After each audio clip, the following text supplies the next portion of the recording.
Dear students, السلام علیکم۔ آج ہم تلمی آتش نمرود کی وضاحت کریں گے۔ گزشتہ ویڈیو میں تلمی کی تعریف اور کچھ مثالیں بیان کی گئی ہیں۔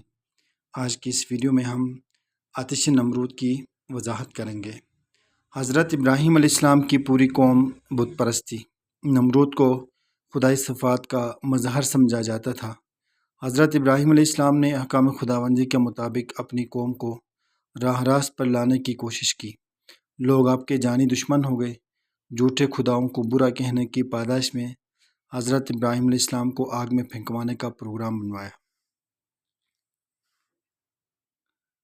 کہتے ہیں کہ اس آگ کا سینک دور دور تک محسوس ہوتا تھا۔ حضرت ابراہیم علیہ السلام کو اس آگ میں پھینکا گیا، لیکن اللہ تعالیٰ کے حکم سے یہ آگ گلزار بن گئی اور حضرت ابراہیم علیہ السلام صحیح سلامت رہے۔ اقبال نے اسی سمت اشارہ کیا ہے۔ اقبال کا شعر ہے: بے خطر کود پڑا آتش نمرود میں عشق، عقل ہے محو تماشائے لب بام ابھی۔ آگ ہے اولاد ابراہیمی نمرود ہے، کیا کسی کو پھر کسی کا امتحان مقصود ہے۔ عذاب دانش حاضر سے بے خبر ہوں، کہ میں اس آگ میں ڈالا گیا ہوں مثل خلیل۔ تو آتش نمرود سے واقف نہیں سعدی، اس آگ میں کھلتے ہیں گلاب اور ترکے۔ اسی طرح ایک اور تلمی ہمارے پاس ہے: برادران یوسف۔ حضرت یوسف علیہ السلام حضرت یعقوب علیہ السلام کے بیٹے تھے۔ حضرت یوسف علیہ السلام اور بنیامین ایک ماں سے، جبکہ 10 بیٹے دوسری ماں سے تھے۔ حضرت یوسف علیہ السلام کو اللہ تعالیٰ نے بے پناہ حسن سے نوازا تھا۔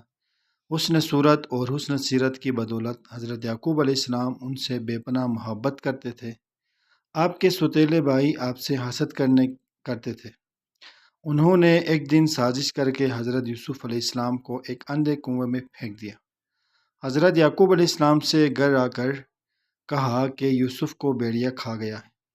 حضرت یعقوب علیہ السلام اپنے پیارے کی جدائی میں 40 سال تک روتے رہے اور رو رو کر آنکھیں بے نور ہو گئی۔ کئی انقلابات زمانہ کے بعد حضرت یوسف علیہ السلام بادشاہ مصر بنے تو انہوں نے اپنا کرتا باپ کی خدمت میں بھیجا، جس کو آنکھوں سے لگانے سے ان کی بینائی واپس آ گئی۔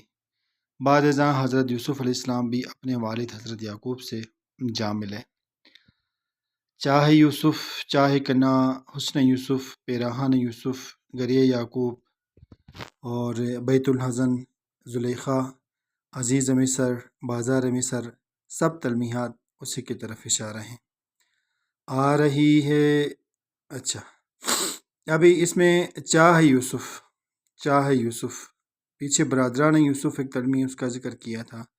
ابھی چاہے یوسف، یہ جو ابھی بیان کیے گئے، چاہے یوسف، چاہے کنا، حسن یوسف، پیراہن یوسف، گریہ یعقوب اور بیت الحزن، زلیخا، اس میں ایک بیچ میں رہ گئی ہے دیدہ یعقوب۔ یہ ساری تلمیحات اسی کی طرف اشارہ کر رہی ہیں۔ شعر میں وضاحت ہے: آ رہی ہے چاہے یوسف سے صدا، دوستیاں تھوڑے ہیں بھائی بہت۔